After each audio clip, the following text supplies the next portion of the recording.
ஈரோடு அருகே தனியார் கல்லூரியில் கல்வி சுற்றுலா சென்ற பேருந்து கல்லூரிக்கு மிக அருகிலேயே கவிழ்ந்து விபத்திற்குள்ளானது.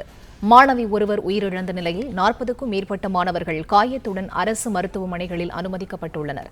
இது தொடர்பான தகவல்களை தருகிறார் எமது செய்தியாளர் தினகரன். அவரிடம் பேசலாம். வணக்கம் தினகரன், இந்த விபத்து தொடர்பான விவரங்களை நீங்க பதிவு செய்யலாம். வணக்கம். ஈரோடு அருகே வேப்பம்பாளையம் பகுதியில் தனியார் கலை மற்றும் அறிவியல் கல்லூரி செயல்பட்டு வருகிறது. இந்த கல்லூரியில் சுமார் 400க்கும் மேற்பட்ட மாணவ மாணவியர் பயின்று வருகின்றனர்.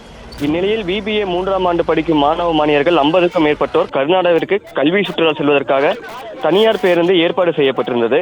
இதனை அடுத்து இரவு கல்லூரியில் இருந்து மாணவர்களை ஏற்றிக்கொண்டு பேருந்து கிளம்பிய நிலையில் கல்லூரி நுழைவாயில் இருந்து சிறிது தூரத்திலேயே வளைவு பகுதியில் திரும்ப முயற்சி செய்தபோது ஓட்டுநரின் கட்டுப்பாட்டை இழந்த பேருந்து கவிழ்ந்து விபத்துக்குள்ளானது.